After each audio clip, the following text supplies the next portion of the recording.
by the applicant.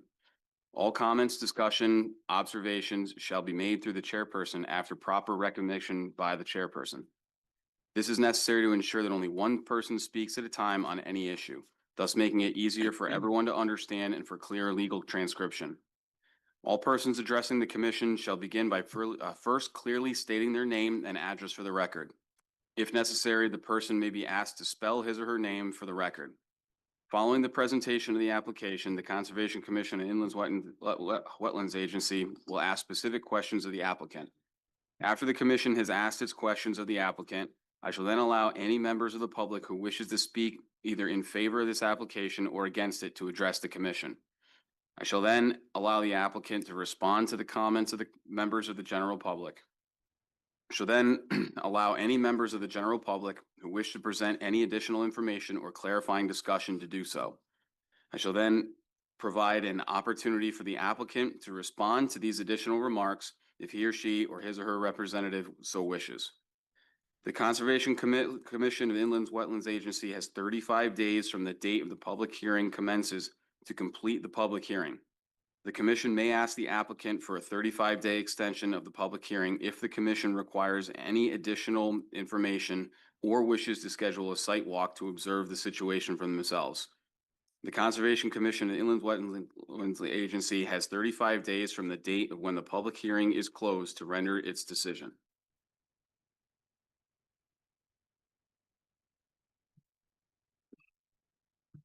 All set? Ready. Is mic on? Okay. Franklin Pillacy and Henry Barabat for the applicant.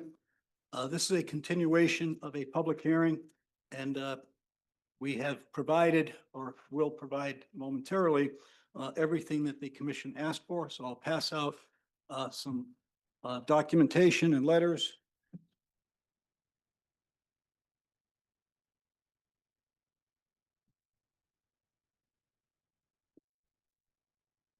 Thank you. Thank you.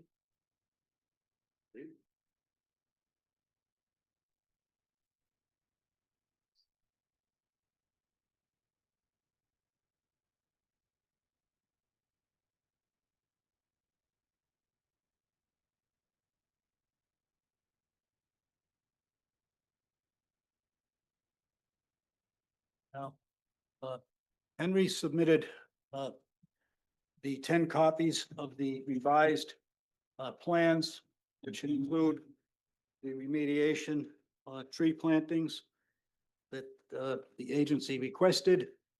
And I believe that's been reviewed by the town engineer. And we have received a copy of that review.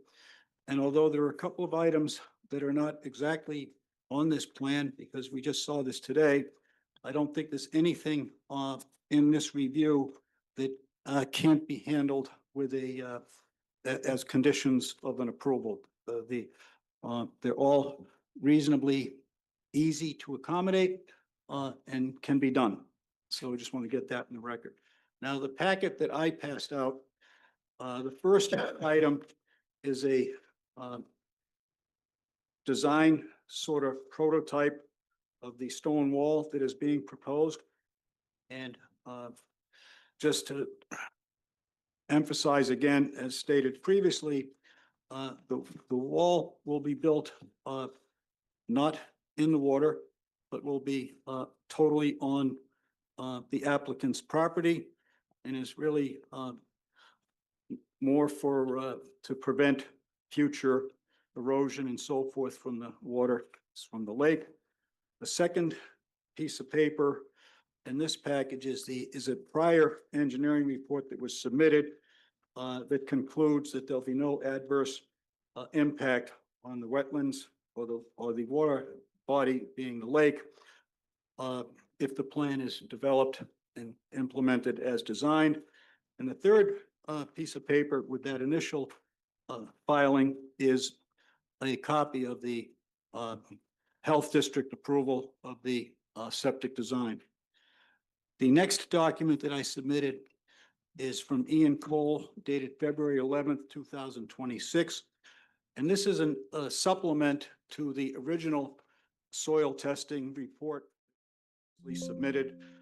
And that previous report from Ian Cole concluded that in his professional opinion, the plan would not have an adverse impact on the lake if built in accordance with the proposal.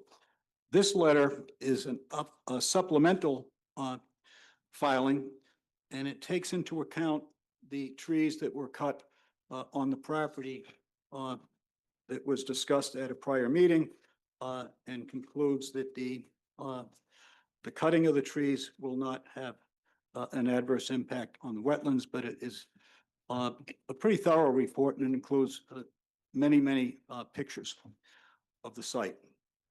The next two documents are letters that I wrote that are basically legal opinions with respect to how a wetlands agency has jurisdiction to review upland review areas, but is not allowed to deny an application for activities in an upland review area unless there is a likely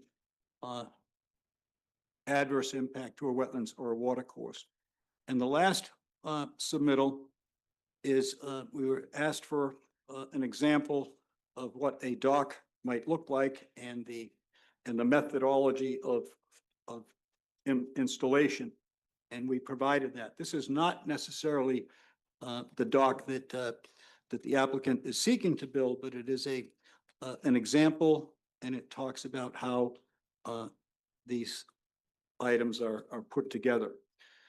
So with that, I think we've provided everything that the commission asked for, and Henry or I will try to answer any questions.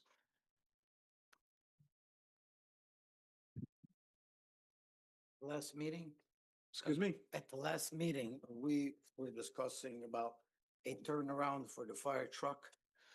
I'm not sure if that was, there is a turnaround. I think there's a suggestion that it be moved or relocated, and that can be done. It was also discussed about the driveway. We got the impression that you'd prefer that it not be paved, and the proposal is that it will not be paved. I know, but the discussion was that I guess a truck, and I don't know really, a fire truck, it can only back up about 100 feet, and then he needs to turn around or something. Did the fire marshal looked at this? Do you I'm have not any- aware. We just based we saw Paul's comment today, and this plan can be adjusted. So if there's any need to adjust the plan with respect to the fire truck, that can be a conditional approval. And we'll just note, this is not a new driveway. This driveway's been there for 60 years. No, I know, but because it was discussed that the fire marshal be notified or looked at this, I don't know if Paul, Through can you the, answer to that? yeah, through the chair, I did have Kim Calabrese look over the plans for this, and she was looking through her regulations to see if she does have any jurisdiction over it, and did find that she does have jurisdiction over this. And what she has left us is a message here that says, fire apparatus needs to be able to come within 50 feet of the of the door of a non-sprinkled dwelling unit and needs room to turn around. So that will have to be a condition of approval to allow for the movement of fire apparatus to the building. That's fine. So through the chair, I believe, just because the driveway has been there since the sixties, because it's being changed now, it supersedes the current regulation. I believe, and this is not our area of expertise, but I believe there's supposed to be a pull-off somewhere because of the length of the driveway. As long as Marshall Calabrese is known about that, there needs to be a wider spot for two trucks to be able to pass back and forth because of the length of the driveway. I think that's what we discussed the last meeting, make sure we have that. I mean, it doesn't hurt to ask the fire marshal, make sure that she's okay, do it to the length of the driveway. And I think that's what we discussed last time. Okay. Well, Yeah. it's fine. Like, There's plenty of room in the front of the house for them to get 50 foot and turn around and enter the main driveway. And with this one down here, you can have the pull off. I'm just a little curious because I've never heard of this being enforced anywhere in Watertown in the past. But if this is the new deal, there's plenty of room to accommodate that. Yeah, Mr. Chairman, the revised plan shows the fire truck turnaround like 250 feet from the house. If Ms. Calabrese wants it within 50, it doesn't, has to be moved. So, but there is room to make Which I'm gonna it. assume is gonna be a significant change to the map and the layout. It's gonna change everything No. dynamically. That's, And I'm leaning toward, so this is a condition of approval. We're gonna have, it sounds like we're gonna have a couple more conditions, such as a planning plan and everything else. So skeptical as far as all these conditions that have to get done before, we're gonna give it the permit with all these approvals to get done and work out later on. We as a commission don't have an opportunity to see it ahead of time. Through the chair, I think there's two different things here. There's the fire truck turnaround, and there's the ability to get the fire truck within 50 feet of the house. So the regulations require turnaround in the driveway because of its length. So I don't want to make sure we have those two things separated here. We don't need a turnaround right at the house, but the fire truck needs a little turnaround there. But it is fairly significant change Yes. of plans. It will be, yes. Yes, okay.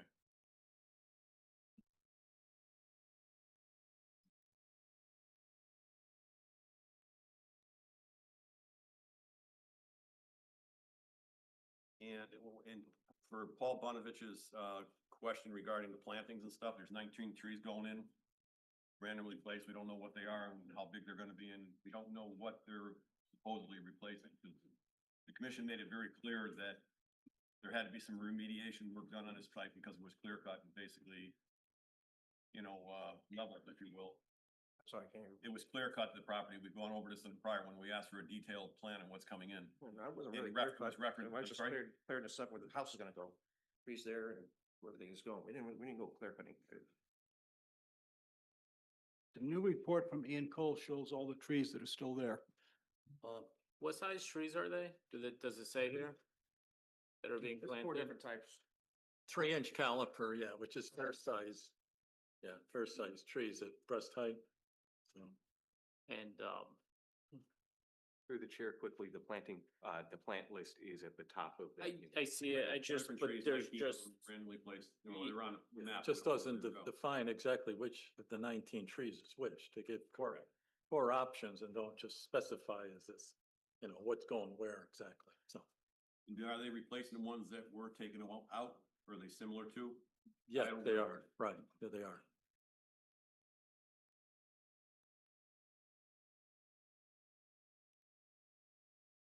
no, when you took the trees down, what did you do with the stumps? Got rid of some of them. They were, What Yeah, did you the way get, it was what did you get rid of them in? where we get rid of them in? Yeah, Dumpster. how many dumpsters? I want to say maybe 2. 2 30-yard dumpsters? Yeah, I believe it was, I didn't really actually see them, but I'm pretty sure they were. I could check my record. As a standard, they go, you know what? I think they were smaller, because the guy said he was concerned with at the 30 yards, they get too heavy. So I think he ended up bringing me 20 yards, Okay. but I can double check that. I can verify that.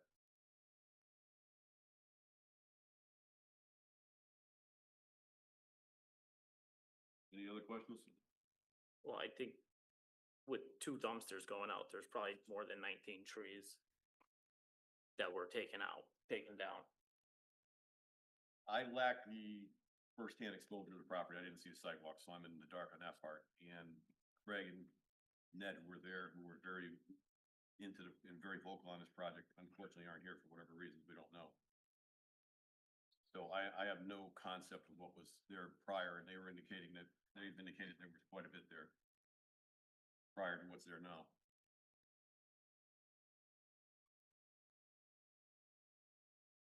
So it doesn't appear that they're in the same location that they were taken down in. The proposed seawall, Yes. the proposed seawall on the south end that would be the south end of the map. I'm sorry, I don't have a ruler with me now. Is that approximately 80 feet? Right. 80 feet worth of the seawall that you're putting in there around the dock? Yeah, it looks so close to that. Okay. All right, is there any plans of planting in there, or is that still gonna remain clear cut? I mean, you've got some of them already that are still there. In that See area, that, see that, squiggly line that denotes the tree lines from or line or whatever? are they actually still there? The pictures attached to Ian Cole's report dated February 11th show all the trees that are still there.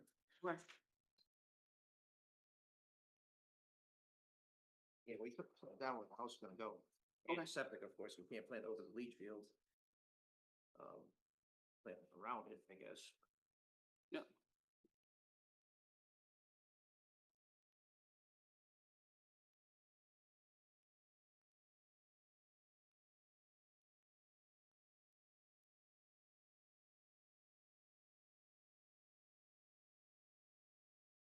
Any other questions or thoughts, considerations?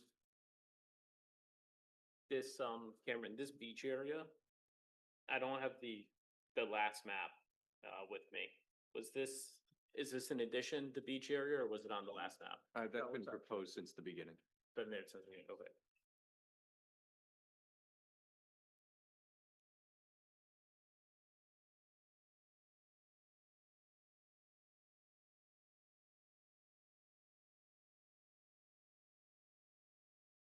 Anything else, Cameron? Not at this moment. Spencer? Paul? The only thing, Mr. Chairman, like I said, you weren't on the field walk, but the chairman and Craig commented, and I did, that the northern part of the existing driveway, which is gravel, is within 10, 12 feet of the edge of the lake, and there's nothing proposed. It's just to remain, but I think with new, if it's just gonna gravel, there's a likelihood of erosion and, effects upon the lake. I just want to see something at that bend where it comes around before it goes up to the house. It's certainly closer than you and I are to the driveway is closer than you to the lake, so. Right. Yeah. And I believe on the application, it said there's no impact, there's not gonna be any impact on. Well, that's that's an opinion, so I Yeah, think there's a chance of, but the whole property is in upland review area, correct? right, correct, yeah, Yeah, so I mean, we've got to basically do a lot of due diligence here. right. Just a question on the driveway, Paul. So you feel that the driveway is to be wider than the existing one, right? I didn't say that. I just said if it's remaining gravel, and like I said, it was close to, it's not No, but 50 because feet it- away from the lake. It's, Because within there's, it's so close to the edge of the water. yeah, they're not feel it proposed. Should be a little bit wider, so. No, I think there should be some, whether it's a little swale or something, just to protect runoff from running Okay. directly in the And lake. We That's don't the- have that information now, right? No, there's nothing proposed in that area on the new plan at all. Just that the driveway's to be widened to 10 feet throughout, but just gravel.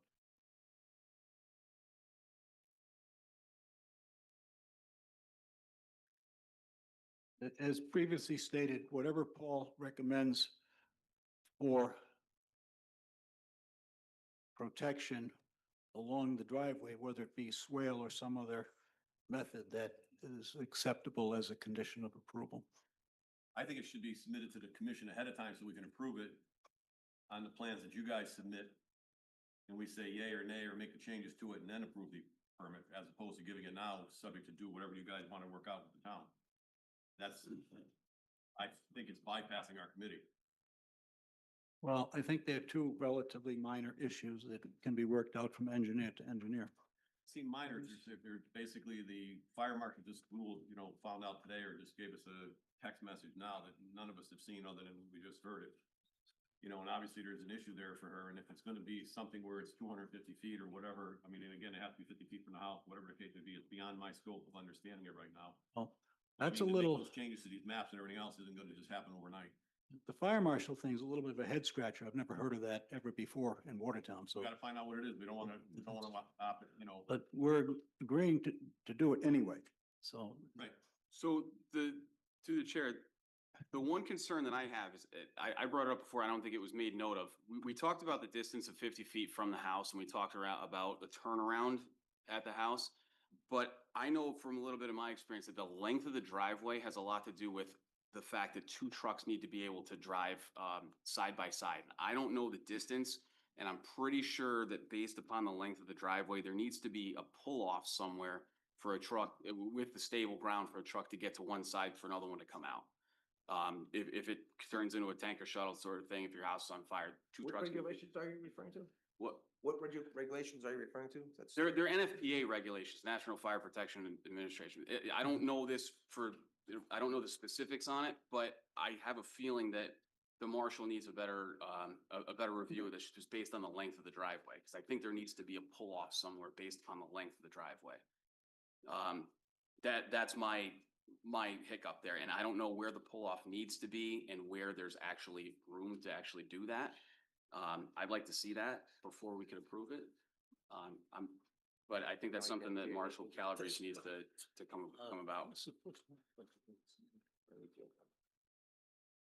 Well, again, it's the first time I've ever heard of it. I've been around for a while, so. You guys can show us the regulations or someone will take a look at it. It's for the fire marshal. I mean, this is just background knowledge that I have, but it's really up to the fire marshal. And we have had in other applications where there's been issues on this, the exact particulars I can't relate to, but maybe it would require a, invite for Ms. Calabrese to come and explain her situation as well. How long is the driveway? I never really measured it, but I'd say about maybe, just measured earlier today, and it's 250 for this corner. And it looks like about another 250, it's maybe 500 feet, 400 feet. 500 feet from Crusoe Drive? No, from where my property starts. My property starts back here. It's a right of way. This is my neighbor's property. Okay, all right. Which I don't have any control over. Again, this driveway's been there since 1968 with a different house. Taking down one house, putting up another on the same driveway. It's always been there. That means it's correct. What's that? Means it's correct. It means it was correct from 1968 till today. Current standards changed. Right. Time. Out means it's down, so basically redoing everything all over. What's The that? trees are there since probably that same time span too, and so was the house, and the house is going, the trees are gone, so is the driveway gonna be gone? A lot of issues moving on to this particular application. Through the chair. In my opinion, the driveway is pre-existing because the house was built back in the sixties. It's not a brand new development. It was not a raw piece of land here. We're talking about a house that's been existing for, 60, 70 years now. I do think it's possible that they can come back with a modified application in the future to address the concern of the fire marshal if there is one indeed. But I do agree that the swale where the driveway is should be addressed. Yeah, they're widening it and it's, if I'm not mistaken, it's not on the plan. It's just saying that it's gonna be widened by 10 feet through the whole thing. I'm not even sure why you put that on the plan because it's already at least 10 feet wide. You go up and down there with trucks and stuff, so it wasn't like it was 6 feet wide. I mean, definitely cars have been going up there, so I don't know why it's.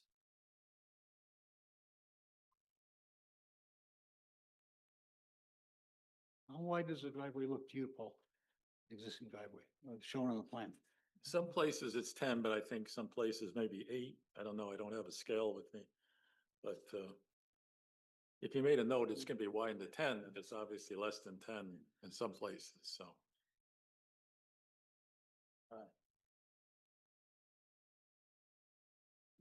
Let me ask you a question. How much more time we have on the public hearing? I mean, is tonight is the last time or you need an extension? Because it looks like that we got some questions that have not been answered. And I think the board I feel better if we have most of the stuff answered than the farmers to look at it. You have And the if- right to additional time if you choose. I think that's what I see over here, that there's a lot of questions and they're not Mm. answered. So maybe we could table and you could give us an extension or something, and we can put But something. we've already granted an extension to the extent that you want an extension. So there's no time issue. Well, I think we should, until we have all the answer. Well, let's go through what you want, because the last time you gave us a list and now we're finding new stuff tonight. So what specifically do you want on the revised plan? Whatever we discussed tonight that we don't have. Okay, fire marshal Fire marshal's one, Uh, and find out and, about the turnaround, but. and a swale. The swale. I would like to see the planting plan redone. I think it's inadequate. I think that the trees have been removed from in front of the house and they're being replaced behind the house. How many trees would you like to see? I would like to see, I'm looking at some of the old photos. There are at least 6 evergreens in here, so I would like to see like some white pines or something, How many? I prefer cedar, but cedar there. How many would be determined by you guys, depending on what was there prior to us becoming involved in this? That's the thing we don't know. I So should we recommend a third party review to do before and after to tell us what we should do? Do you know how many trees were taken down? Okay. Because, I mean, you guys have your I mean, it's personally less foot- fired as your opinion. We can get somebody for a third party as an opinion to say what was before and after and actually meet the two together and work out a plan so everybody's happy. Well, is there a reason why it has to be exactly the same as it was before? Because they have to take trees down to put the house there. So I'm not, I like, don't, trees have to I'm leave. not saying it has to be exactly. I mean, if you get a lot anywhere else, But the you indication know, you I've gotta got, have trees, you But gotta you- cut the trees down you- and build your house. you cut them down without a permit. We'll beef up the planting plan. Thank you. Yeah, all right. Thank you. Mr. Chair, we should get a extension request in writing. I'm sorry, We should get an extension request in writing. yes. If you don't mind, I I've already believe, provided, I've done that twice already, so I. we've given an extension for as long as the proceedings take. I would like a date in writing though, so we can, I'll get, We're on the same I'll, page. I'll send you an extension tomorrow. Okay. So noted. Yeah. We have a motion. Well, to table application 2025-18, 7 Caruso Drive. Second. Motion made and seconded. Any discussion? What is, All in favor? Aye. public hearing is, public hearings continue till the next meeting? I'm sorry? The public hearings continue to the next meeting? Yes. Yes, Do we have the date? Well, I could get the date. Thank you very much. thank you. Thank you. No abstentions, motion carries.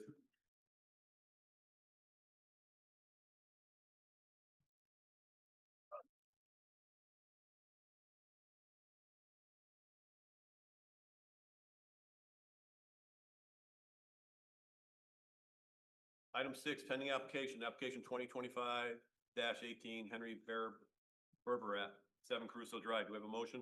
Take a motion to table. Second. Motion made and seconded. All in favor? Aye. Opposed? Abstentions? Motion carries. Item 7, new application A, application 2026-01, a Jeffrey Miko, 54 Rockdale Avenue, build a 16 by 20 addition to an existing garage. Application was received on 2/12/26. Anybody here? Looks like he's not here, but I can speak to this one. This was previously an application in front of the Wetlands Commission.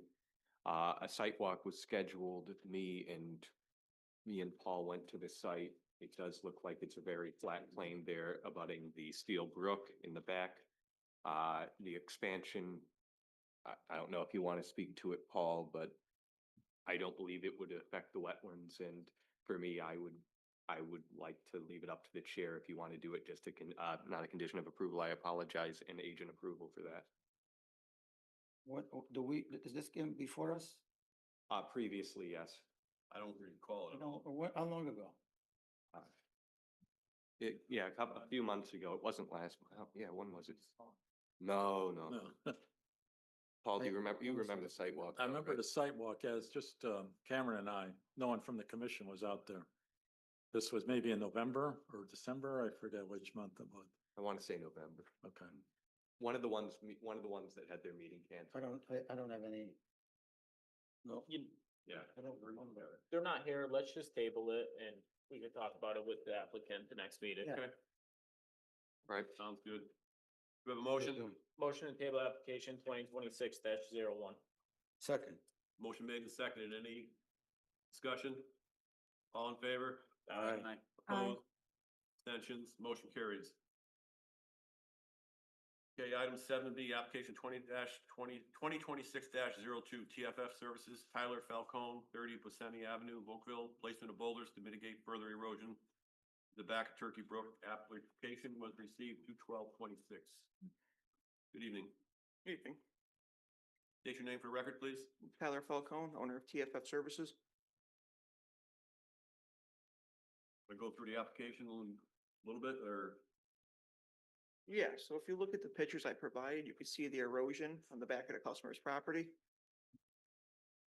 What I would like to do is place boulders there as kind of a wall to prevent further erosion.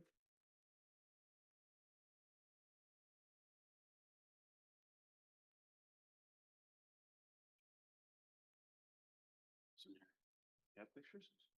I take yours. Oh, these pictures? Yeah. Okay. Sorry.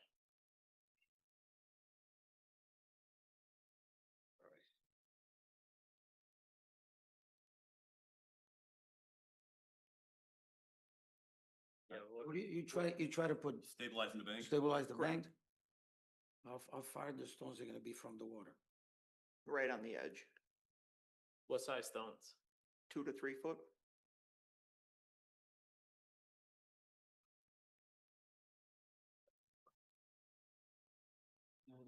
So The two- the application says, what, 1 to 2 triaxles full of the stone? Correct. But what's the finish idea of the job? Are you adding more fill to raise the grade of the yard? Are you bringing in more topsoil to level off the yard? No, Is it just have the flooding? wall go level with it. So it's specifically just to prevent further erosion? Correct. Okay. Are you excavating the stones that are currently in the picture to place these in, I'm guessing in the same place, correct? No, I didn't plan on it. You're just adding, you're not digging, you're just adding what's there Yep, to what's correct. there. Just stacking them in a wall formation. Okay.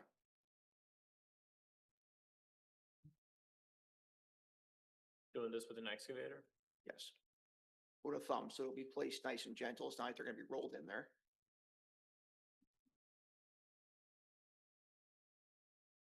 Through the chair, what will you be doing to prevent any erosion going into the bank during the time of using the equipment and putting the stone down? We're just gonna stack the rock on the wall. I don't believe there's gonna be any material that's gonna be falling in there. Possible to put some silt fence behind the rocks, like close to the water? Yep, I can do stabilization fabric. Yeah, something, so in case you dig to set the stones in place, any erosion will not go direct into Yep, the not a water. problem. And how long is this? 50 to 60 feet. 60 feet.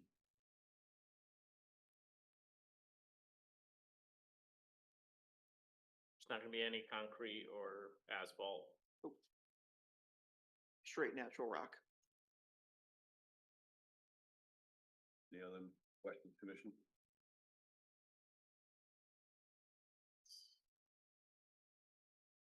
Cameron, questions? None at this time. Spencer? Paul? Yeah, Mr. Chairman, the only question I have, I don't want to cut down the flow way of the brook.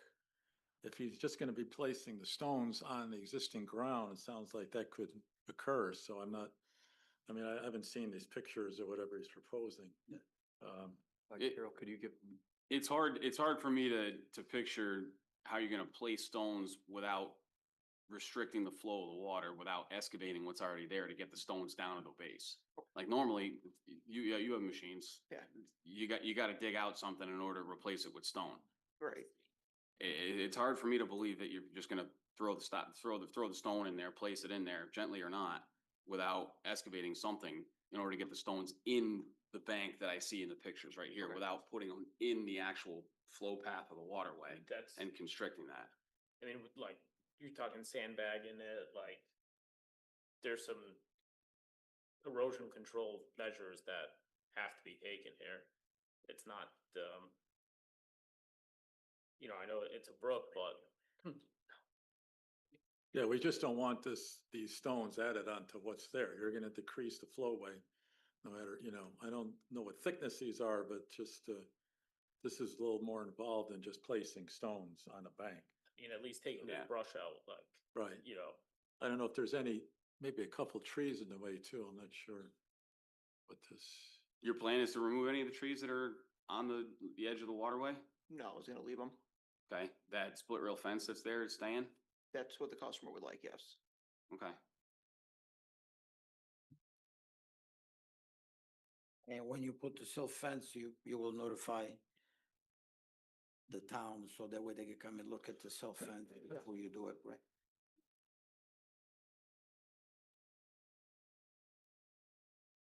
yes.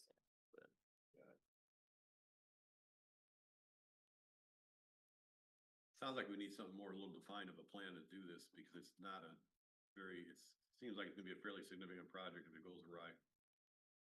I think we need some parameters that we can, test that make sure it's being done the way it's supposed to be done. You know, some type of a plan or print so we can follow it. Yeah, I mean, bringing in a couple triaxles worth of stone, you're gonna have to remove a couple triaxles worth of fill material that's already there in the banks in order to get the stone in where you need it. Right? Correct me if I'm wrong, but I mean, if It you looks just, different in person in the pictures. Well, let's schedule a sidewalk. I think that's a That's good plan. probably, Yeah, good idea. Maybe you can explain, if you're Right. there, you can explain to us while we're it's there. just, like, with these three photos, it's really hard to Yeah. make sense of anything here. Okay. But Good we, then. correct me if I'm wrong, we don't do site walks if there's snow cover, correct? That's correct. Correct. Yeah. Correct. So that's rules and regs, so we can actually see what's going on. So we might have to wait a little bit for it. Okay. Well, Should. Let's schedule one it. but tentatively? Maybe we get lucky. We should make a motion to have a sidewalk Yeah. and hoping that all the snow goes away. Schedule it closer towards the next meeting, so. Right. when Yeah. snow's Right. going, we can get a good view of what's going on. Sure. We have a motion? Yeah, let me find the date. Maybe March 7th would be the Saturday before the site walk. Okay. All right, motion to schedule a site walk for application 2026-02 at 30 Busamy Ave, Oakville. On Saturday, March 7th at 9 AM. Second. Motion made and seconded. And any discussion? All in favor? Aye. Aye. Opposed?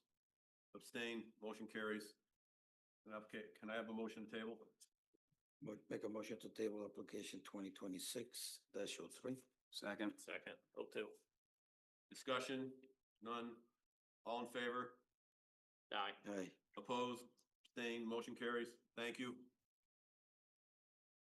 Application 7C, application 2026-03, Taft School, 110 Woodbury Road.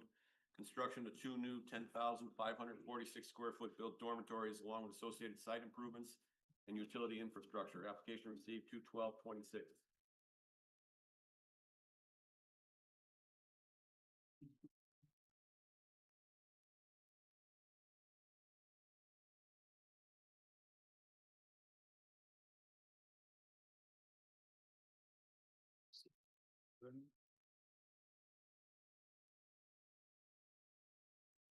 Just a quick question before you get going. Everything in this roll here, is that on the computer as well, on the screen? No, this is a little different. It's distilled down Okay, and little exhibits. all right, thank you. You wanted to wait to update? Yeah, can we rotate that TV? Just because it's hard for all of us to see it. Sorry. And Good. Perfect. That's good.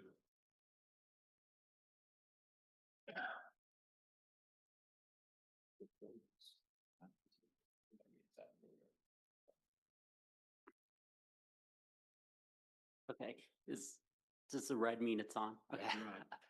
Can you hear me all right? All right, so, hi everyone, my name is Dan Chappell. I am an attorney at Carmody, Torrance, Sandak, and Hennessy with offices at 50 Leavenworth Street in Waterbury, Connecticut. Here tonight on behalf of the Taft School. And with me tonight, we have Jake Odden, the Chief Financial Officer of the Taft School, Jenny Traska of Voith and McTavish Architects, Henry Thomas, the Principal Landscape Architect at Land Resource Consultants, Tom Lee and Greg Samford from TL Landscape Architecture, Rich Reynolds, the Design Engineer for the project, David Lord, the Soil Scientist, Dan Sacconi, the Project Manager for the project, and Emily Kelting, Civil Engineer for the project from Lorero Engineering. So we have filed an application to conduct regulated activities within an upland review area on the property. As you heard, the Taft School is proposing to build 2 new dorms on the property, and the dorms themselves will be located outside of the upland review area, but there's some grading that needs to take place in order to construct the dorms, and that'll be within the upland review area. They're also proposing to locate some stormwater management systems within the upland review area and some new paved walkways associated with the project. So I'm gonna pass the mic off to Jake Odden. As I mentioned, he's the CFO of the school, and he'll give you more of an overview of the project. Yep, thank you. Jake Odden, school CFO for the past 7 years. I grew up in Watertown, actually went to school in this building. And, I guess I was asked just to offer a few remarks to contextualize the reasoning for the dormitory. And that, by and large, has to do with the fact that we are overcrowded in our dormitories by today's standard. And a huge part of the need is driven by that. And so this would give us the flexibility to de-densify those dorms, make them better spaces, safer spaces, and create a better environment, in particular for our incoming 9th grade students. And these 2 dorms are meant to house those students and create a healthy environment for them to transition to living away from home. It does not change the enrollment size of the school. It gives us the flexibility to have a few more boarding students, and often some of our day students, as they move through the school, actually want to move on campus, and would give us that flexibility.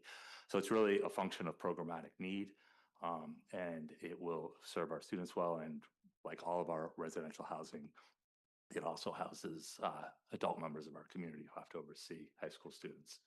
So that's it. I can answer more questions after we get through the presentation if there are others. All right, next up, we have Jake and Jenny, just Jenny.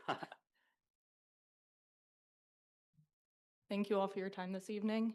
Jennifer Traska from Voith McTavish Architects, the architects of record for the project. I'm here to just give a quick overview of our project. I know this isn't an architectural review board, so I will limit myself with the length of my comments, but to give you some more context for our proposed project. As Jake said, we are proposing 2 new student dormitories.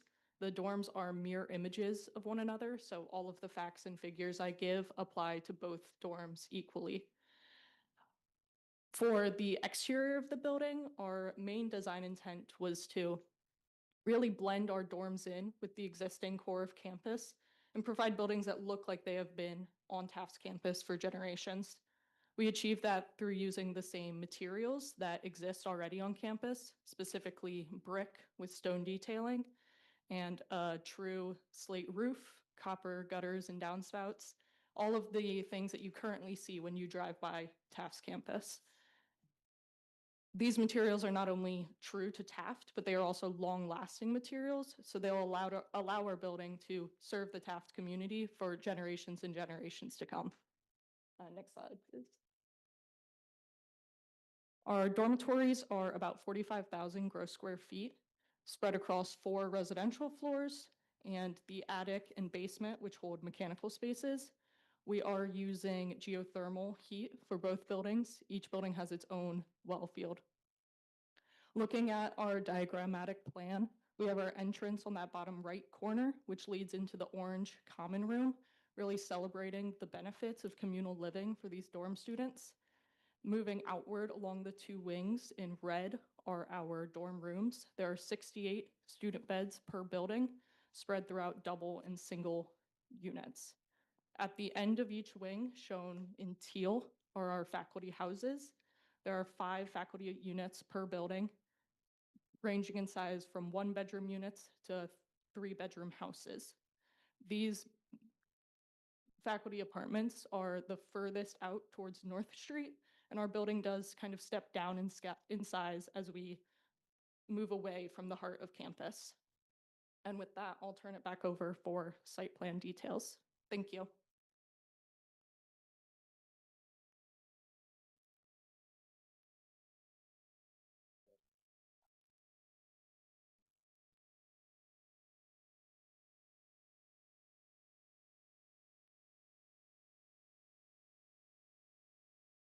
Just the enter key. Oh, there you go. I just want to give you a little bit of context to know where the project is and what it's adjacent to. The location of the proposed buildings is within that triangular-ish shape that is toned there in sort of off-white. So the proposed buildings are going to be located adjacent to the core campus. And you can orient yourself by the streets perhaps most easily. At the bottom of the page, excuse me, is Woodbury Road. To the right-hand side is North Street.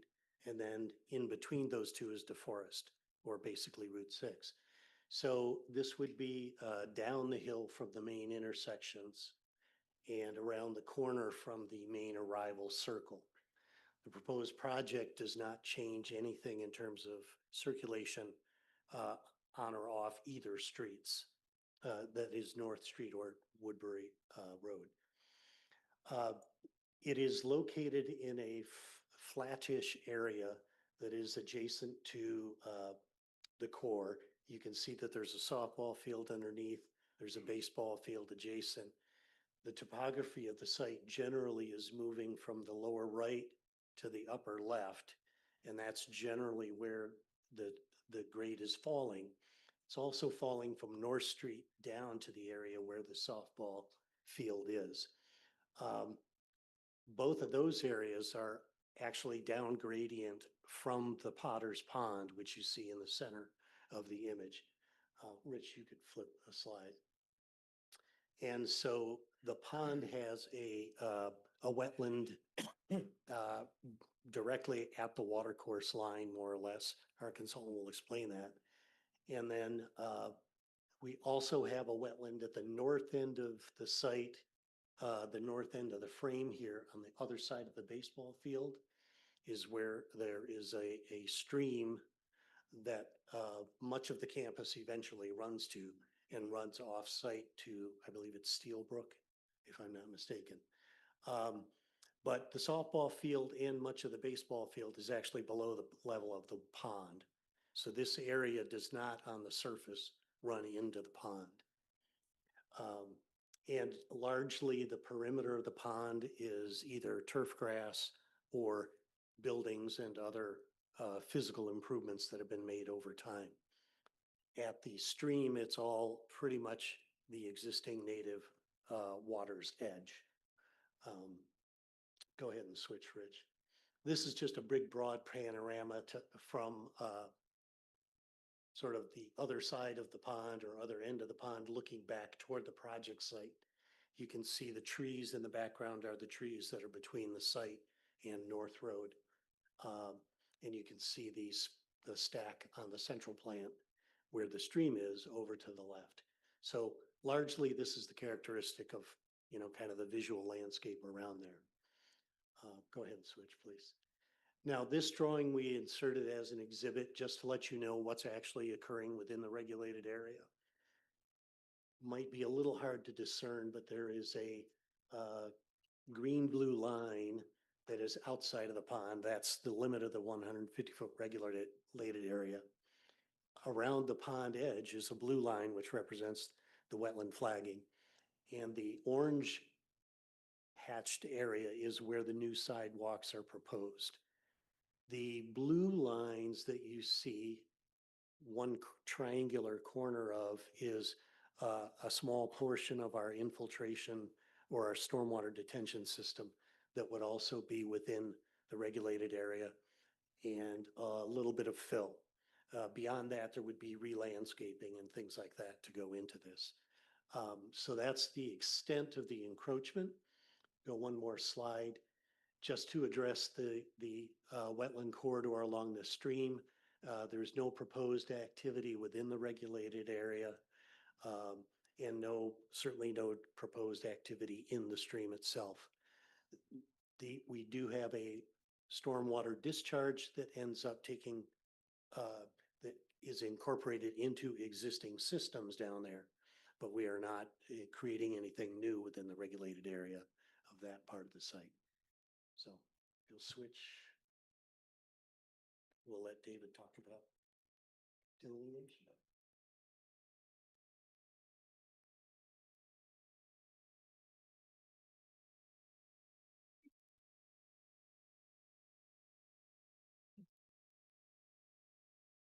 Good evening, Mr. Chairman, members of the commission and staff. For the record, my name is David Lord.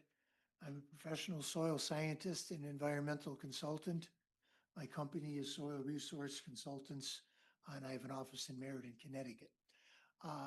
From my perspective, I see a couple of new members and staff also, so I'll just give you a little bit of background. I've been practicing as a soil scientist for 43 years, both in the state of Illinois and Connecticut. And in private practice, I started Soil Resource Consultants in 1987. I have performed a wetland delineation of the two resource areas that were just mentioned. And I'll go over those very briefly. The main one is the existing pond. The findings of that delineation are found in a document which I believe was part of the application, dated January 14th. Concerns the findings of field work that was completed in October, on October 11th of last year, during which time I had the opportunity to put in approximately 35 flags in these two wetland areas. The first of which is the pond. That is a incised pond, meaning that the ground surrounding it on all sides slopes down to the pond. The pond is actually higher in elevation. I believe you heard this a bit. To the north of the pond, which would be up above the pond, is ground that is 5 to 6 feet lower than the existing bank of the pond, and the water surface of the pond is another 2 to 3 feet lower than the top of the bank. That's important. In a few moments, you'll be hearing about grading that's proposed. But all disturbed soils with the, obviously with the existing construction activities, construction of the pond and associated educational facilities there. The athletic fields are also disturbed soil. I found no indications of any native or undisturbed soils other than well to the northeast of the intermittent water course, which I'll describe briefly in a few moments. All of it is disturbed soil. Around the edge of the pond, there is the formation of what is taxonomically or generically referred to as an aquant, which is a wetland soil which receives water and saturation from the pond surface and creeping up through the soil a short distance above the water surface. That's the extent of that one. You've already heard, but I'll just reiterate. The intermittent water course receives drainage from the existing facility. It flows in generally a northerly direction. It meets further north just before leaving the subject property into a well-defined water course channel flowing with the excess surface flows.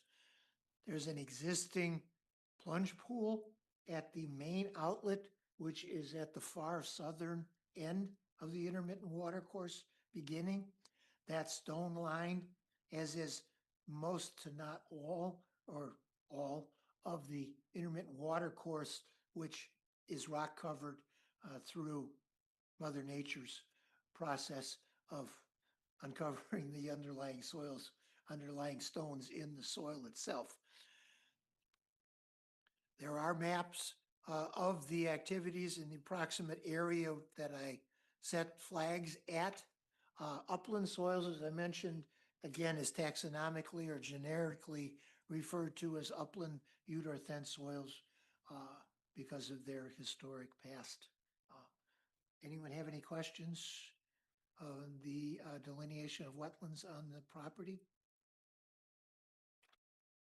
Yeah, I have one. Maybe this is for you, or else I'm sorry, I forgot your name, the gentleman in the yellow. Just correct me if I'm wrong here. So right now, the flow path of whatever's in the ball field is going north towards Steel Brook because nothing's going into the pond right now. Correct. Okay. Oh, yeah, well, you've got campus Campus drainage. water, but that's not part of the project area. But it would, correct? no, it sits high above, the elevation of the pond is several feet Yes. above the surface of the athletic fields. Yes.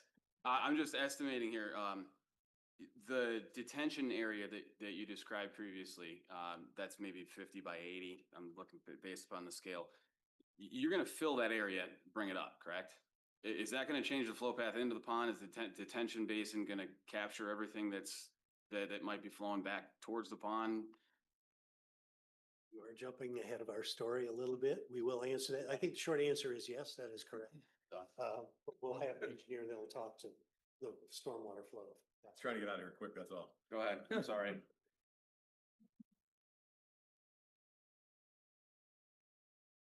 Also in the application package is a wetland impact evaluation, which I performed on the subject property. It's dated February 4th of this year. Describes in a little better detail the biological component and the soil component of the site, the two wetland resources. I've also researched the listings with the Connecticut Deep Natural Diversity Database. They do not have any listing for plant or animal species in the area of the project or within 100 to 150 feet of the subject property. So no issues with wildlife with the project itself. There are no direct wetland impacts associated with the subject property. There is some grading along the north side of the pond, smoothing out the grades from the proposed development. They wrap around somewhat the north side of the pond, but at a grade which moves surface flows away from the pond, not towards the pond. There's no activity within the intermittent water course other than the stormwater discharge for some of the new project development will discharge there and flow in a northerly pattern. I'm doing this as quickly as possible for the sake of brevity. You have a copy of the Natural Diversity Database map in my report, and you have a site plan drawing detail which shows the proposed infiltration basin for stormwater management, the two structure dormitories, and in green color, the two wetland resources which I've described. I'll just close with a short reading of my conclusion. The proposed development of a new dormitory in the subject area does not, in my professional opinion, rise to any potential for significant adverse impact to the existing levels of wetland functioning present in the pond and the water course, functions or values, or their long-term functioning at present levels. Means I don't see any change from the proposed project to the existing functioning of these two wetland resources, either during construction or long-term after construction. And with that, I'll finish, and again, I'll be happy to answer any questions or try to answer any questions that members may have. You may have questions? Not yet. We're good? Very good. Thank you. Thank you.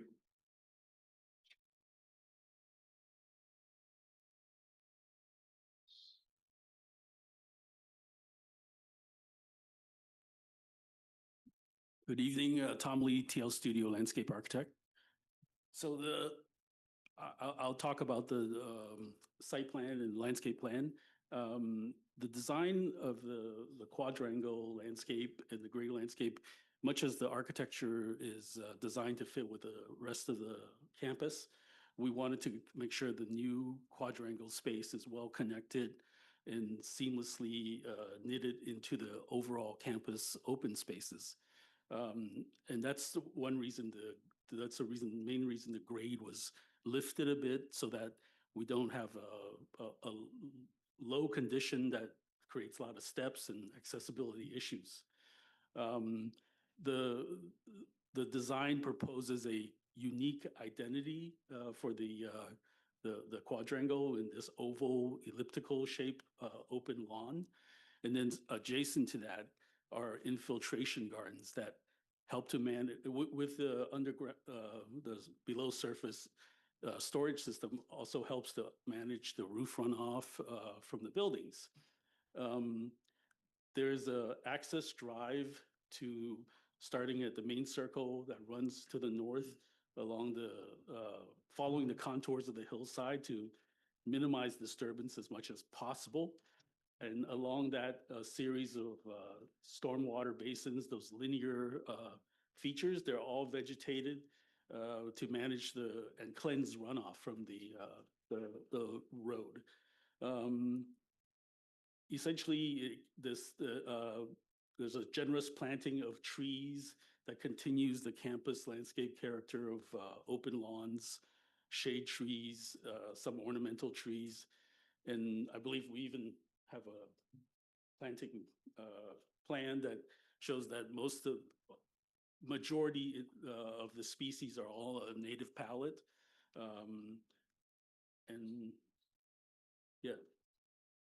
And they are also of a certain size that, you know, will make a meaningful presence in the landscape.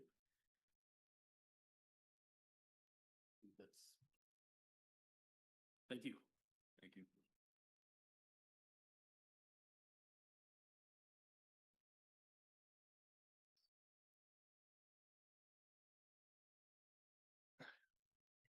Good evening, Richard Reynolds, LRC project engineer. We were the civil engineer for the project. Just want to talk a little bit about the stormwater. So you can see along the access drive, it's probably easier if I stand up, but all along the left-hand side, stormwater management areas that are used to collect surface runoff from the access drive. Also, you can see in the quad area, you have another underground chambers. It's not a chamber system. It's a stone system with perforated pipes that are used for storage of the stormwater from the roof runoff. So a combination of the stormwater management areas along the access drive are excavated holes in the ground that capture surface runoff from the drives and from overland flow. As mentioned, the quad area is handling the stormwater runoff from the roof areas. You can see there's a discharge on the west side, which will, once that system fills, it will overflow to the existing drainage pipe in that area. The stormwater runoff is contained in all of the stormwater management areas for all the storm events 2 through 100-year storms without overtopping the structures. These were utilized or put into place to attenuate the increase in runoff that would happen due to the change in surface coverage from the existing grass or woods to impervious or what's being proposed as a grass lawn areas. You can see on the west side of the chamber system that area is all a fill condition. So you can see that no water is going to run from this proposed development to the existing pond. So the pond is several feet above the existing field. The drainage design meets the town requirements for a net zero increase in runoff for all the storm events. We had reviewed some review comments from the town engineer in a letter dated January 30th. We provided a letter that addressed the review comments to the town. So it was just a few comments that were made. One was just a scrivener's error about a calculation that I had used. And then the other one was water quality volume.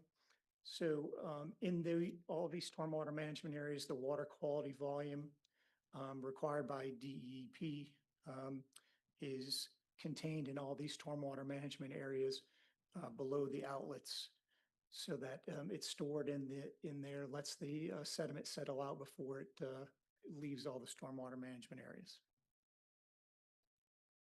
That's all I had. So if anybody had any questions, Questions, anybody?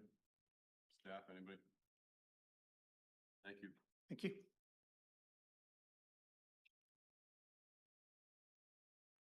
All right, so as you've heard, this project, it complies with, it's been designed to comply with all relevant regulations and minimize site disturbance to the greatest extent possible. And under the regulations, we had to consider alternatives to our proposal. So I'll go through each of the alternatives we considered. The first was for the stormwater management system. So we considered using surface basins, which would have been the only other feasible alternative, but that would have required greater site disturbance and would have taken up more area. And then for the proposed sidewalks, we could have decided not to put any sidewalks in, but or we could have changed the route of the sidewalks and it would have made the paths that students and faculty would have had to travel even longer. And we think what would have happened in that scenario is that the students would just create their own paths and walk across the grass, which actually could lead to more site disturbance in the long run. And then lastly, for the site grading, again, the buildings themselves are going to be outside of the upland review area, but the grading is going to take place within the upland review area. But we could have made the footprints of the buildings smaller and possibly increase the height of the buildings, but from a programming perspective, strategically, that wasn't a good option for us and it wouldn't have met the school's needs. And as you heard, we've received some comments from the engineering department and we've submitted comments in response. They were all very minor comments, but we haven't heard any feedback on our responses yet. But those are the extent of the comments we've received so far. So we request tonight that you make a finding that there's no significant impacts on the wetlands and water courses. And again, we are here to answer any questions you may have. Otherwise, that concludes our presentation. Thank you. Thank you. Any questions, commission members? Yeah, the stormwater management basin that's under the quad, correct? It's gonna be under the quad? Is that sized to, for the capacity of the impervious surface of the two buildings, or is it oversized for that? It's for the roof area of the buildings. Just for the roof area of the Correct. buildings? Okay. Yep. All right. That's all I had. In the Sorry to make you get No, out. you're good. Cameron? Through the chair, before you leave, how often is that going to be cleared out of sediment and other materials for operation of the underground detention basin? So it takes just clean water, so there would be no Okay, perfect. maintenance involved. It just Perfect. takes roof water. And DEP considers roof water clean. So Fine. Answer anything? Also, thank you, sir. Paul? I didn't finalize the review of the latest package, but everything looks good so far, so it just still in review, so. I personally found it enjoyable that all the questions were answered and the application was filled out correctly and everybody did what it's supposed to do. It's refreshing. Everything and then some. Yeah. Greatly appreciated. Any other questions? Do we have a motion regarding significant activity? I don't know. I think we're fine. So do we have another motion so we're gonna make a motion for the significant activity that it is not? Anybody want to make it? I make a motion that this is not a significant activity. Second. Motion made. Any discussion? All in favor? Aye. Opposed? Same. Motion carries. We have a motion on the application? I think you gotta table it. We gotta wait. Yeah, or it's gonna table. We can't do anything this meeting, so whatever, we still need a motion. Motion table application 2026-03. Second. Motion made and seconded. Any discussion? All in favor? Aye. Opposed? Staying? Motion carries. We can't act on it tonight. We'll have to act on it next meeting. Okay, thank you. Thank you very much. Yeah. Greatly appreciated. Item 8, old business. Nothing here? No. 9, new business? We're good. 10, correspondence and bills. Conservation Land, Connecticut Land Conservation Council dated January 5th. And the annual meeting for the Wetlands Conference, March 6th. Step and file? Correct. That is for the file, that is for the AquaTurf, the annual meeting of Wetlands Conference on Wednesday, March 4th, 2026, for that CAWS annual meeting. If you'd like, you can go there. They're gonna be doing some networking and other items there. I think they may have a speaker, so if you are interested in that. As far as the Land Conservation Council goes, that's if the commission would like, they're just seeing if anyone, the council would like to be part of their organization, which would give you other opportunities for networking and education. There are dues involved with it. Did town cover the dues? Correct. Yeah. Tight. Do we have a deadline on that one? Getting involved in it, or Let's see here. should have looked myself? I don't believe so. We can stop anytime. So we'll wait, keep it on until next meeting then, so when hopefully we'll have a more full board commission with us. We have to do anything with that, table them, or just file, accept and file what? You can accept and file. And then we can just put on the other one for next meeting. Okay.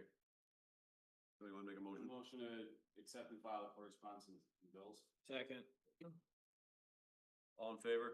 Aye. Opposed? Motion carries. Public participation? Anybody online?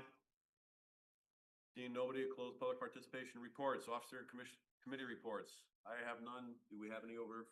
Mark? Just one that I'm going to probably be doing a notice of violation for a property on 120 Falls that's going to be sent out next month, as the gentleman wasn't in the country at this time, so he wouldn't have been able to join this meeting if we requested it. So I would suggest, if you do have the opportunity, to just head up there, especially what's the roadway behind it called? I think it's Tucker. I believe it's Tucker, the one behind Falls Ave for the 120 Falls, just because the not Steelbrook, is it Turkey? It's Turkey Brook. Turkey Brook goes right through it, and the activities on the other end of it from Falls. What's going on? At this point, all I can say is appears, but it really does more than appear that they are filling in at least the upland review area there by a large margin. Does he own the building in the back or no? Say that again? Does he own the building in the back where it's filling in? There is no building in the back. There's a building on Falls Ave, which is an existing industrial building. Yeah. 120 Falls, and then behind it is vacant land at this time that is being filled in and That graded. land is accessed from the other street, correct? That I wouldn't be able to say, Paul.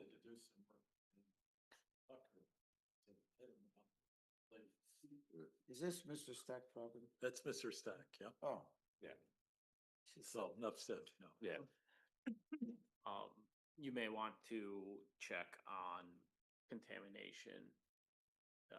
See if there's any deep reports or anything on that property. We can do that as well, yes. It's probably in your best interest. Chairperson's report. I wasn't expecting me one, so I don't have any. Staff report. Looks to me like we got somebody new here. Yeah. We go with an introduction. Where's Spencer? Hi, I'm Spencer. I came from Litchfield. I was there for 3 years as their land use administrator. So far, it's been great working here in Watertown, and I'm excited to work with you all. Yeah, any questions, please let me know. And I talked to Ned. I'm sure you will. I'm talking to Ned today. I'm going to be meeting with them next week about a couple of procedural things to update for the commission. If you have any suggestions anytime, please run by me. Be happy to help. Thank you. Perfect. Sounds great. Welcome aboard. Thank you. All right, item 13, election of officers. I want to put that off till next meeting when hopefully we have more of the board here. Item 14, annual bylaw review, same thing.